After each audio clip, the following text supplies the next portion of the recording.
अपेक्षा ये है नेशनल स्पोर्ट्स को लेकर के, आपने कभी भी एक बार भी जिक्र नहीं किया है इस मामले में। मैं बहुत ज़्यादा बोलने में यकीन नहीं रखता। मैं रोज़ कहता भी हूँ कि जो मैं कर रहा हूँ उसको देखिए। कहने के लिए तो हर आदमी मंच पर आकर अच्छा ही कहता है। हमारी कथनी पर मत जाइए, हमारी करनी पर जाइए। जन सुराज अभियान के तहत हर पंचायत में, एक दो में नहीं, बिहार के 8,500 पंचायतों में मैं क्लब खुलवा रहा हूँ और उन क्लब से बच्चों के पढ़ाई और खेल कूद की व्यवस्था करा रहा हूँ। आप यहाँ पत्रकारिता करते हैं तो 2-4 क्लब में आप जाकर देखिए तो वहाँ ये व्यवस्था बनाई जा रही है कि नहीं। अभी ये शुरुआत है, तो अभी वो शुरू हुई है, लेकिन आने वाले 6 महीने में आप देखेंगे कि बिहार के हर गांव में बच्चों के खेल कूद और गरीब बच्चों की पढ़ाई की व्यवस्था जन सुराज के बैनर के तहत इन क्लबों के माध्यम से की जाएगी। प्रशांत जी, सर कृषि की जो व्यवस्था है कहीं ना कहीं ईमानदार प्रतिनिधियों को भी बेईमान बनाया जाए, बिल्कुल। तो इसको लेके क्या करेंगे? नहीं, देखिए, मैं तो रोज कह ही रहा हूँ कि ये व्यवस्था ऐसी है कि इसमें सही इतने गलत लोग हो गए हैं कि अगर कोई सही भी है तो वो गलत हो जा रहा है। हम लोग का जो प्रयास है कि आप ऐसी व्यवस्था बनाएं जिसमें इतने सही लोग हों, क्योंकि 100% सही लोग तो कहीं नहीं हो सकते हैं, लेकिन कम से कम इतने सही लोग हों कि उसमें कोई गलत आ भी जाए तो वो गलत ना कर सके। तो आज की जो व्यवस्था है इसको बिल्कुल उलट इसकी व्यवस्था बनाना चाहते हैं, जिसमें इतने अच्छे लोगों को एक साथ एक समूह में ले आए कि अगर कोई गलती उसमें गलत आदमी घुस भी जाए तो भी वो कोई काम गलत ना कर पाए। प्रशांत जी, अगर आपकी सरकार बनती है, जन सुराज की सरकार बनती है, तो मुख्यमंत्री कौन बनेंगे आप? मेरे भाई, पहले तो पार्टी नहीं बनी, पार्टी का नेता नहीं चुना गया, चुनाव नहीं हुआ, चुनाव आपने पार्टी बनवा दी, चुनाव करा दिया, उसका नेता तय करा दिया, जन सुराज को जिता दिया। आपके मुंह में घी शक्कर की जन सुराज जीत कर आए। मेरी चिंता अभी ये है कि एक अच्छी व्यवस्था बने, बिहार के समाज में सही सोच रखने वाले लोग जो बदलाव के लिए बिल्कुल व्याकुल रहे हैं वो साथ में आए, अपने और अपने बच्चों के भविष्य के लिए एक व्यवस्था बनाएं। वो व्यवस्था, उस व्यवस्था को सफलता मिले, मेरी ये आकांक्षा है। कौन मुख्यमंत्री बनेगा नहीं बनेगा, जो लोग मुझे जानते हैं, मैंने इतने राज्यों में काम किया है, लोगों को चुनाव जिताया है, लोग मुख्यमंत्री बने हैं, मैं तो उन राज्यों में नहीं हूँ। ये मेरा जो लक्ष्य है वो बिहार को सुधारना है, मुख्यमंत्री बनना बनाना नहीं है। अगर हमको सरकार में रहना होता तो आज जो सरकार चल रही है इसमें हमको कौन रोक रहा है? सरकार में आज शामिल हो जाएंगे, कौन रोक रहा है? सरकार बनाना अगर लक्ष्य होता तो उसके लिए पैदल चलने की और जीवन में इतना संकट उठाने की क्या जरूरत है? तो जहाँ चाहिएगा वहाँ सरकार बन जाएगा। जिस राज्य से आप कहिए नाम बताइए, हम वहाँ से राज्यसभा में चलने जाकर आपको दिखा देते हैं। ये चीज है, ये सब पैसा से आप लोग घूम रहे हो, आपका उद्देश्य क्या है? अब इतने देर से अगर आपको उद्देश्य समझ में नहीं आया तो अगली बार जब आप आएंगे, यही उद्देश्य अगर जनता के पास आप लेकर आए हैं, यही उद्देश्य अगर सरकार के पक्ष रखे आपके में, तो उस वहाँ पे तो सब हो सकता है। नहीं हो सकता है, नहीं हो सकता। इसलिए नहीं हो सकता है कि जब तक समाज के स्तर पर सुधार नहीं होगा तब तक राजनीति में सुधार नहीं होगा, और राजनीति में सुधार नहीं होगा तो सरकार में सुधार नहीं होगा। जो गलती अगर समाज के स्तर पे है, जो मैंने आपको बताया, अगर आप 500 रुपया लेकर मुखिया का चुनाव कीजिएगा तो सरकार को आप कोई भी सुझाव दे दीजिए, जो मुखिया उतना पैसा खर्च करके आएगा वो चोरी नहीं करेगा तो हरिश्चंद्र बनेगा। तो जब तक समाज के स्तर पर सुधार नहीं होगा तब तक बिहार को नहीं सुधारा जा सकता है, नई व्यवस्था नहीं बनाई जा सकती। कम से कम मेरी ये सोच है, आपकी अलग सोच हो सकती है। सर, आपने बोला कि अच्छे प्रतिनिधि का चुनाव जी, तो वो अच्छा प्रतिनिधि सर किस रूप का होना चाहिए? वो आपके नजर जिसको अच्छा प्रतिनिधि जिसको कैसा होता है? हमारे नजर में नहीं, जिसको समाज अच्छा मानता है। आप जिस गांव में रहते हैं, जिस शहर में रहते हैं, आप 4 लोग बैठेंगे, आपको ये नहीं पता है कि कौन जनप्रतिनिधि खराब है और कौन आदमी अच्छा है। हर व्यक्ति को ये मालूम है कि उसके गांव, उसके इलाके, उसके ब्लॉक, उसके प्रखंड में कौन लोग अच्छे हैं।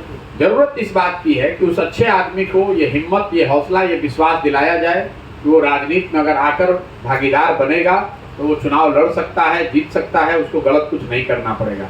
तो ये जो पूरी व्यवस्था है वो उन लोगों को विश्वास दिलाने के लिए है जो समाज के अच्छे लोग हैं, जो समाज की नज़र में अच्छे लोग हैं, और उनको साथ जोड़ने का है कि अगर आपको अपने और अपने बच्चों को के भविष्य के लिए प्रयास करना है तो बाहर बैठ के कमेंट्री करने से, बाहर बैठकर बात करने से नहीं होगा।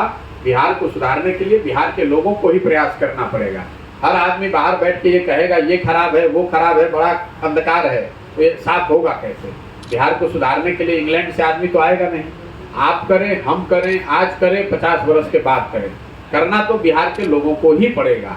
और अगर ये स्थिति नहीं सुधरी तो जो हालत आज बिहार की है आने वाले 10 साल, 15 साल, 20 साल में स्थिति और बिगड़ेगी। इसलिए बिगड़ेगी कि दूसरे राज्यों में तरक्की और बढ़ती चली जा रही है। तमिलनाडु में जो मारपीट हुआ या दूसरे राज्यों में हो रहा है, वो क्यों हो रहा है, उस बात को आप समझिए।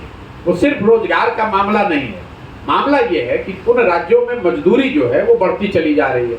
केरल में दैनिक मजदूरी 700 है, तमिलनाडु में दैनिक मजदूरी 600 रुपये है। जब बिहार का आदमी 200 रुपये में यहाँ काम करता है और तमिलनाडु में जाकर 400 रुपये में काम करने को तैयार हो जाता है, तो जो तमिलनाडु में मजदूरी कर रहा है उसको ये लगता है कि मेरे पेट पे लात पड़ रहा है, इसलिए बिहार के लोगों के प्रति वो बात हो रही है। बिहार के प्रति कोई रेशियल डिस्क्रिमिनेशन नहीं है, ये सीधा बाजार का मामला है, आर्थिक मामला है। वहां पर लोगों को 600 रुपये लोग मजदूरी दे रहे हैं, बिहार का आदमी गया वहां 400 में काम करना शुरू कर दिया अपने बेवसी और लाचारी में। तो ये स्थिति और बिगड़ेगी, क्योंकि दूसरे राज्यों में तो तरक्की रुक नहीं रही है और बिहार पिछड़ता चला जा रहा है।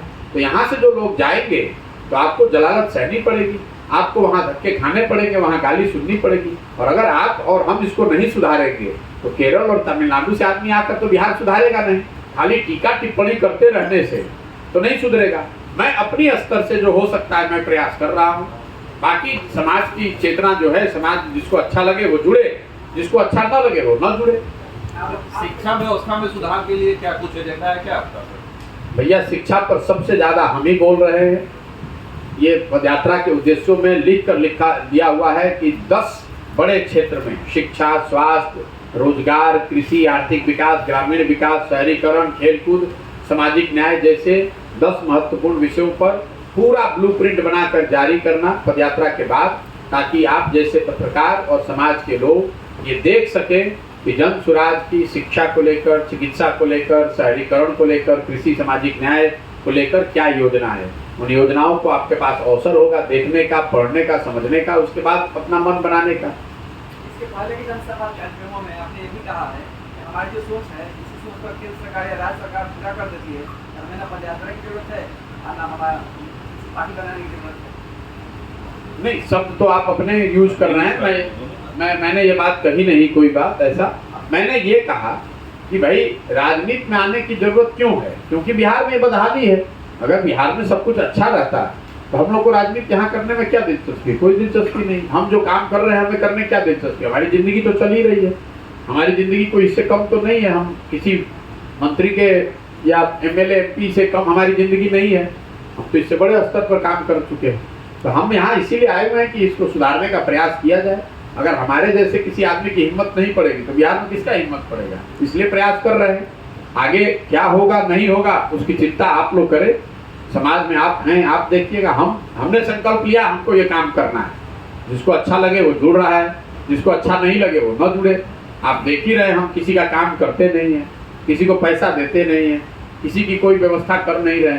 गांव-गांव 10, 20, 50 लोगों के साथ पैदल जा रहे हैं। लोग सुबह से शाम तक इतनी बड़ी संख्या में जो मिलने आते हैं, हर वर्ग के, हर दल के, हर जाति के, हर समाज के लोग आ रहे हैं। आपको उनसे पूछना चाहिए कि वो क्यों आ रहे हैं, क्यों जुड़ रहे हैं। बहुत बहुत धन्यवाद। शांत जी, एक सवाल। अरे भैया 2-3 एक सवाल सर। ईडी और CBI जो लालू यादव के परिवार पर कार्रवाई कर रही है, क्या उससे नीतीश कुमार इंटरनली खुश है? अब नीतीश कुमार इंटरनली खुश है कि नाराज हैं, हमारे पास इसका कौन सा लेंस है कि हम देखकर बता दें। लेकिन पत्रकार होने के नाते आप तो ये देख ही रहे हैं कि नीतीश कुमार ने उसके पक्ष में भी कुछ नहीं बोला, विपक्ष में भी कुछ नहीं बोला। गोल गोल घुमा के, इतना गोल गोल घुमा दिए कि उनको खुद ही नहीं पता चला कि वो क्या बोले।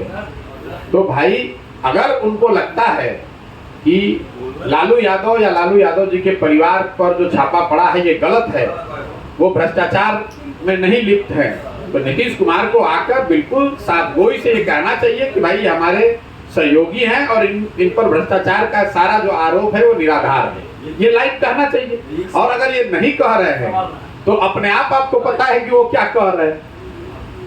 भाई नीतीश कुमार को ये, जैसे आरजेडी के लोग चिल्ला चिल्ला के कह रहे हैं कि हम लोग बिल्कुल भ्रष्टाचार में लिप्त नहीं है, तो नीतीश कुमार को भी ये कहना चाहिए। लल्लन सिंह से काहे कहलवा रहे हैं भाई? अपने क्यों नहीं कह रहे हैं? अपने मुंह में क्यों दही जमाया हुआ है? ये बताता है आपको कि नीतीश कुमार अंदर से क्या सोचते हैं। अरे भाई नीतीश कुमार को कोई आरजेडी और तेजस्वी यादव से प्रेम नहीं हुआ है, ये बात मैंने पहले भी कहा है। नीतीश कुमार जी जो आज महागठबंधन में हैं, वो विशुद्ध 2 कारणों से हमसे मार्च में आकर दिल्ली घंटों बैठकर मिले हैं, बात किए हैं। महागठबंधन बनाने से पहले हमको बताया कि बनाएंगे। वो सिर्फ इसलिए बनाया है उन्होंने महागठबंधन कि नीतीश कुमार की राजनीतिक समझ ये थी कि 24 में अगर भाजपा देश में जीत कर आएगी तो सबसे पहले इनको हटाएगी और यहाँ पर अपना मुख्यमंत्री बनाएगी। तो इसलिए भाजपा हटाए उससे पहले खुद ही छोड़कर महागठबंधन बना लें तो कम से कम 25 नवंबर तक तो मुख्यमंत्री बने रहेंगे।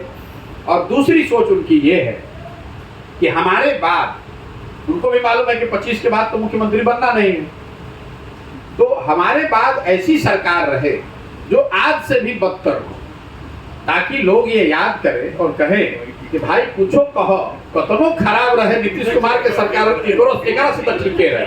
तो आप नीतीश कुमार को नहीं जानते हैं, हम उनको बहुत अंदर से जानते हैं। ये नीतीश कुमार आप अंदर तक रहे हैं, हम उनके साथ घर में रहे सालों तक। तो मैं आपको बता रहा हूँ, नीतीश कुमार को कोई आरजेडी और तेजस्वी यादव, आप हमको कोई पत्रकार में आपको दावा कर रहा हूँ, नीतीश कुमार के मुंह से ये कहलवा दे कि लालू यादव तेजस्वी यादव भ्रष्टाचार में शामिल नहीं है, ये कहते नीतीश कुमार वो कह ही नहीं सकते हैं। एक बात तो कहे कि वो जो अभी हम गठबंधन जो, अरे भाई वो तो देखिए फिर वही किंतु परंतु वाली बात। भाई पहले ये बात कह दीजिए कि ये भ्रष्टाचार में लिप्त नहीं है, सरकार इनको परेशान कर रही है क्योंकि इन्होंने गठबंधन बनाया। तो पहला लाइन वो नहीं कह रहे हैं, दूसरा बात घुमा रहे हैं। अरे भाई ये कहने से आपको कौन रोक? सीधा सवाल होना चाहिए कि आपकी नजर में आरजेडी के नेता लालू जी, तेजस्वी यादव या उनके सहयोगी भ्रष्टाचार में लिप्त है कि नहीं है? नीतीश जी कह दे कि नहीं है, इसमें दिक्कत क्या है? ये कहने में उनको कौन रोक रहा है? ये तो ईडी सीबीआई नहीं रोक रही है उनको। नीतीश जी को मैं चैलेंज करता हूँ, कह दे, आप छाप दीजिए इस बात को, मैं चैलेंज कर रहा हूँ। अगर नीतीश कुमार में दम है तो ये कह के बता दें कि लालू यादव और तेजस्वी यादव और उनके परिवार के लोग भ्रष्टाचार में लिप्त नहीं है, ये सिर्फ पॉलिटिकल वेंडेटा है जिसके तहत उनको परेशान किया जा रहा है। ये बात कह दीजिए, हम लोग मान लेंगे। चलिए।